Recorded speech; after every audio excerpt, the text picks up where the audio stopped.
Bueno, lo primero que quisiera decir es que los que somos de la casa medio hemos incorporado este tipo de cosas tristemente. O sea, debo reconocer el triste hábito de incorporar este festejo, por decirlo de alguna manera, al elemento paisajístico de nuestra casa de estudio, pero hablábamos recién con el doctor Telechea que en cierta medida también nos produce algo de vergüenza, así que ustedes cuando salgan van a ver unos 40, 50 tipos vestidos de romanos, es demasiado, no pasa todos los días eso, ¿no? O sea, no quisiera que hay 40 tipos vestidos de romanos, no me atrevería a pelearme con él porque me parecía que está en pésimas condiciones de negociación. Realmente yo siento un poco de vergüenza ajena. Peor sería si estuviéramos nosotros vestidos de romanos, pero no es el caso. Así que quisiera en serio pedirles disculpas y en la medida que estuvimos discutiendo recién con el doctor Telechea si continuar o no y tenemos todavía dudas. Nuestro lema es, bueno, mejor terminar con esto, nos vamos a ir con más satisfacción si lo terminamos tal cual lo diseñamos que no.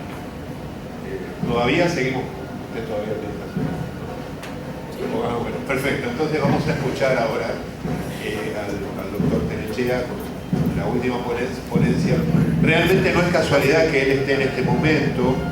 Él junto al profesor Brun su actividad estaba planificada para el día jueves, hoy, en calidad de cierre, y es decir, queremos decir con esto que el jueves, este día tiene este resalte, que dos de nuestros grandes maestros cerrarían esta actividad. Por eso precisamente el doctor Telechea va a ocupar este rato para hablarnos de Nietzsche y la estética desde Nietzsche. Voy a hablarles aquí porque estar de pie me resulta más cómodo para hablar. Y después me la voy a ver con mis alumnos de Derecho, ya que enseño también en la carrera de Derecho, a ver por qué están hoy tan ruidosos. Yo sé que están festejando, entiendo, pero tiene que haber alguna moderación. Yo no sé si ha quedado la mitad del auto de Sergio. Yo me fui a revisar mi coche, a ver cómo estaba. Encontré el resto de pólvora sobre el techo, etc. Pero, como dicen los muchachos, a nivel de lenguaje callejero, tenemos que bancarnos muchas cosas y seguir adelante. En este caso, a mí me concierne hablar de Foucault, y hablar de Michel Foucault es hacer referencia a Nietzsche inevitablemente, porque Nietzsche es el suelo nutricio de Michel Foucault y su filosofía. Aunque Foucault probablemente trascienda los límites de Nietzsche, por lo menos es lo que él dice, que se propone ir más allá. Hay también en él cierta modestia intelectual cuando le preguntan, allá por el año 1968, él muere en el 84, le preguntan, y le pregunta a Blumman, un gran filósofo postestructuralista, le pregunta, ¿sigue siendo, maestro, muy gravitante la influencia de Nietzsche en usted? Y él responde, la verdad es que no me animo ahora a hablar de la influencia de Nietzsche porque ya hace 8 años que no lo estoy releyendo. Hace 8 años que no lo estoy releyendo. Entonces no me animo a hablar de Nietzsche en este momento. Necesito releerlo. No sé si sigo pensando igual. Bien, yo creo que es un ejemplo de humildad intelectual y de honestidad intelectual.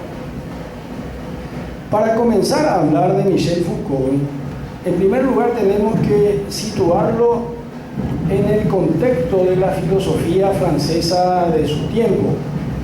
Ocurre que él mismo se encarga de ubicarse en ese contexto. Él dice que en la tradición académica universitaria de su tiempo, y estamos hablando de la primera parte del siglo XX, y que se prolonga todavía hasta los años 60 y parte de 70. Él considera que hay una fuerte influencia de la filosofía marxista en ámbitos académicos, que luego, fundida con la influencia freudiana, configura lo que se da a llamar el freudomarxismo. Es decir, también una tendencia muy fuerte en ámbitos académicos franceses en la época era el freudomarxismo. Él lleva a cabo toda una crítica con respecto a la manera en que se enseñaba filosofía en su tiempo, y probablemente su crítica tiene que ver con toda la concepción de la filosofía a partir de los griegos. Esto es lo más importante que nos trae Michel Foucault. Quizá para entenderlo un poco mejor también tenemos que retrotraernos a su propia biografía, a los orígenes de su propia formación intelectual.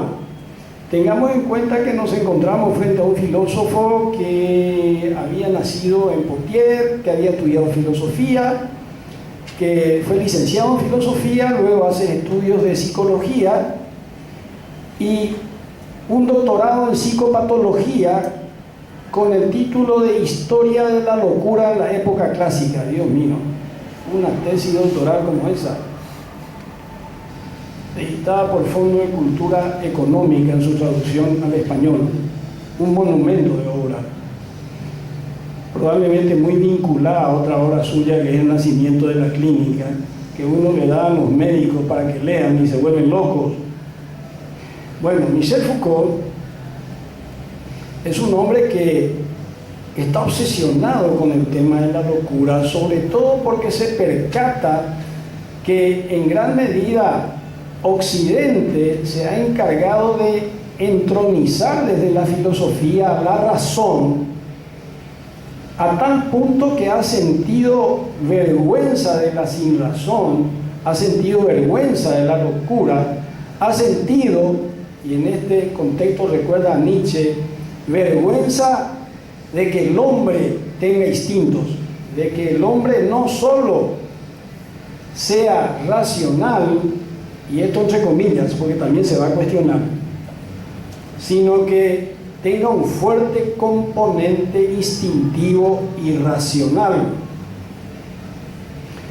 Entonces, en esta etapa de su formación probablemente tenemos que localizar muchas de las motivaciones e inquietudes intelectuales que se prolongarían en Foucault por el resto de su vida. Foucault entra luego a trabajar como asistente de médicos psiquiatras en un hospital psiquiátrico durante 15 años y conoce muy de cerca el fenómeno de la locura. Además, como si todo esto fuera poco, es discípulo de Georg Canguilhem, que es uno de los más grandes epistemólogos y filósofos de la medicina. Probablemente la obra Lo normal y lo patológico de Georg Canguilhem, que está traducido por Siglo XXI al español, sea una de las obras emblemáticas de la epistemología de la medicina y de la filosofía de la medicina, que probablemente sean disciplinas también muy desconocidas en nuestro medio por los médicos. Y hablo de diversas especialidades, entrando incluso en el área de la neurología, de la psiquiatría, la psicopatología, etc. Bien, volvamos a nuestro punto de partida luego de este excursus biográfico. Estábamos tratando del contexto filosófico, de las coordenadas filosóficas en medio de las cuales se encuentra Michel Foucault. Marxismo, freudomarxismo en la tradición académica francesa, y luego la fenomenología y el existencialismo. muy pegados con la influencia marcada que tiene dentro de la filosofía francesa Jean-Paul Sartre. Y la fenomenología muy trabajada también como una instancia de legitimación de las ciencias humanas y de la filosofía como ciencia en Maurice Merleau-Ponty, que también se encuentra muy cerca de Jean-Paul Sartre y es uno de los grandes fenomenólogos franceses, también muy poco conocido por nosotros, muy poco estudiado. Les suelo decir a los estudiantes que están culminando la carrera, Maurice Merleau-Ponty, la fenomenología, la percepción puede ser un magnífico tema para introducirnos en Merleau-Ponty y hacer una tesina, por ejemplo, que pueda aportar algo para conocer mejor a ese gran filósofo francés. Bien, Michel Foucault no está de acuerdo con estas filosofías en lo siguiente. Todas ellas, no solamente la filosofía existencialista es logocéntrica también, sino también ocurre lo propio con la fenomenología existencial. Las filosofías existencialistas que llevan el cuño fenomenológico, incluido el existencialismo de Jean-Paul Sartre y en Alemania el existencialismo de Martin Heidegger, aunque este último, Heidegger, no se identifique o no reconozca explícitamente ser existencialista. Así como Michel Foucault no quiere que se lo encuadre en el estructuralismo, que se lo califique como un estructuralista. Más allá de esa resistencia suya a ser etiquetado como un estructuralista, hay en él muchísimos componentes del estructuralismo, de filosofías que podemos encontrar en Jean-Claude Lévi-Strauss, en la beta antropológica, que podemos encontrar en Jacques Lacan, que tuvo una gran influencia también en Michel Foucault. Este gran psicoanalista, revisionista, estructuralista francés ha tenido una fuerte influencia en Foucault. Y les digo que si es que está o no dentro del estructuralismo él, probablemente sea una cuestión secundaria. Lo que nos interesa en este momento es lo que él incorpora a la tradición filosófica francesa y occidental toda como un componente original en la relectura de Nietzsche, Ferdinand de Saussure y su lingüística, Jacobson y otros autores, porque resulta sumamente interesante la crítica que él lleva a cabo a la fenomenología, diciendo que una de las limitaciones que tiene la fenomenología es precisamente el ignorar que la razón dadora de sentido de la que habla la fenomenología no puede ser posible sin la mediación del lenguaje. Y aquí nos encontramos con un tema clave en Michel Foucault y en la mayoría de los estructuralistas. La mayoría de los estructuralistas comparten ciertas tesis, como por ejemplo que nacemos arrojados a una estructura lingüística donde comenzamos a pensar lingüísticamente, lo que implica que nuestro pensamiento nunca es un pensamiento propio, sino que nuestro pensamiento es un pensamiento lenguaje sobre el pensamiento del pensamiento del pensamiento del pensamiento. Es siempre un metadiscurso porque es un discurso del discurso del discurso del metadiscurso discursivo del discurso, donde no sabemos dónde comienza, cuál es el origen, cuál es la etiología, cuál es la genealogía. No existe un origen del discurso. Y sin embargo, el lenguaje es fundamental. El lenguaje es fundamental porque sin él no hay pensamiento. Ahora, lo que debemos reconocer por eso mismo es que resulta fundamental el análisis de los discursos para entender también si tiene o no tiene sentido seguir pensando. Bien, esto desde una perspectiva filosófica. El tema del origen de los discursos le lleva a Michel Foucault, en primer lugar, a una crítica feroz a lo que él llama el logocentrismo.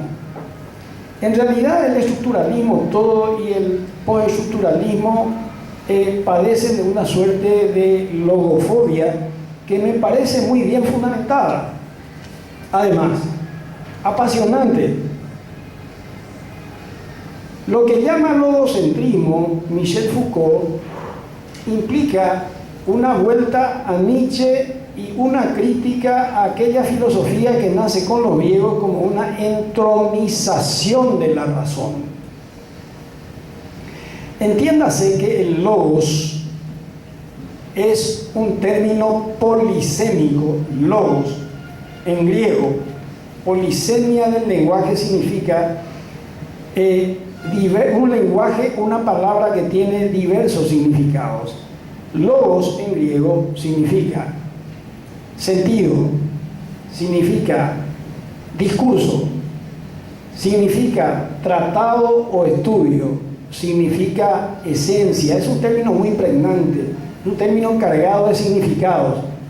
Ahora, para Michel Foucault es sinónimo de la entronización de la razón, el hombre concebido como ser racional. Tengan en cuenta ustedes que Michel Foucault no descalifica del todo el pensamiento griego. Hay algunos aspectos del pensamiento griego que él trae a colación como aportes fundamentales. Solo que él dice que para hacer filosofía no siempre hay que volver a los griegos, como diría Heidegger, por ejemplo. A veces se justifica y muchas veces no. Pero él dice, hay una enseñanza de los griegos muy importante. Gnotis acton, cuida de ti mismo, Sócrates. No tanto el conócete a ti mismo, cuida de ti mismo. Él considera que de esta prescripción griega que procede no solo de Sócrates, sino que viene ya también de Diógenes de Sinope y otros filósofos presocráticos, es una enseñanza fundamental que llega también a Heidegger. Situémonos en esta dimensión estética que tiene la prescripción griega del cuida de ti mismo, porque para el griego significaba, y no solo para los filósofos, para el hombre griego, el cuidarse de la ignorancia, cuidar del aspecto físico, cuidar de la salud física y mental.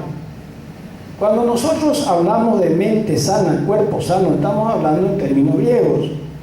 Cuida de ti mismo, gnotis auton, cuida de ti mismo. Michel Foucault nos recuerda esto, pero al mismo tiempo él es un filósofo que, así como nos puede destacar un aspecto que él considera favorable, también pone el acento en aquellos aspectos que él considera falaces, como por ejemplo el tema de la razón vinculada a la verdad y vinculada al conocimiento. Y el conocimiento como la posibilidad que tiene el hombre de comprender su entorno y de la autognosis, es decir, conocerse a sí mismo. Para Michel Foucault, probablemente es una de las falacias del logocentrismo que queda después potenciada por el conciencialismo por la filosofía concienciocéntrica cartesiana, que a partir de fines del siglo XVI y del siglo XVII comienzan también a tener una fuerte influencia en toda la filosofía ulterior. Es decir, el concepto de razón pegado al concepto de conocimiento y verdad. Ocurre que todos los que hemos estudiado y los que estudian hoy epistemología o gnoseología toman lecciones acerca del conocimiento como una introducción a la problemática gnoseológica. Lo primero que se nos enseña es que el conocimiento es una relación entre el sujeto cognoscente y el objeto cognoscible. Ya aquí se sitúa una de las críticas más feroces de Foucault contra el logocentrismo, ya que para él, en primer lugar, no existe un sujeto del conocimiento. No existe un sujeto del conocimiento. Tampoco existe un conocimiento opuesto a los distintos como concebían los griegos y como aún concibe la filosofía moderna. Si hay algo que él extrae de Nietzsche, es precisamente la revalorización de los distintos. Y ocurre que Nietzsche fusionado, Nietzsche en convergencia con Sigmund Freud, hacen una pareja fabulosa. ¿Por qué? Porque después viene Freud y dice: un momento, el hombre, por un lado, es un ser consciente, pero por otra parte está el inconsciente, el ello. Lo que es más, Freud descentraliza la conciencia y centraliza el inconsciente. El inconsciente ocupa un lugar central en el obrar humano, en la explicación de la conducta humana. Es decir que si queremos comprender la conducta humana, no debemos remitirnos tanto a la conciencia como a factores que proceden del inconsciente. Ahora, este inconsciente, nos va a decir Jacques Lacan, está estructurado como un lenguaje. El inconsciente está estructurado como lenguaje. Freud nos va a decir que el psicoanálisis de por sí descentraliza el logos. En gran medida, a partir del psicoanálisis, toda la ibris logocéntrica, toda esa soberbia del hombre centrada en la racionalidad, queda algo menguada, por decirlo así, puesta en signo de interrogación. Ahora bien, ¿qué pasa cuando contrastamos esto con Nietzsche? Y Nietzsche nos dice, bien, junto a Freud, la razón no se opone a los distintos. Tampoco es cuestión de oponerlos como si fueran diferentes. Dice Nietzsche, la razón, el conocimiento no es más que el refinamiento de los distintos. El conocimiento no es más que el instinto refinado. Es decir, que conocer, recordemos que Nietzsche es un vitalista biologista que lleva una fuerte impronta darwiniana. Recordemos aquella frase: el hombre es una cuerda tendida entre el mono y el superhombre, una cuerda sobre un abismo. La influencia darwiniana es explícita en él. Ahora, él dice lo siguiente: los instintos no se oponen a la razón. Lo que es más, la razón no es más que una expresión de los instintos humanos.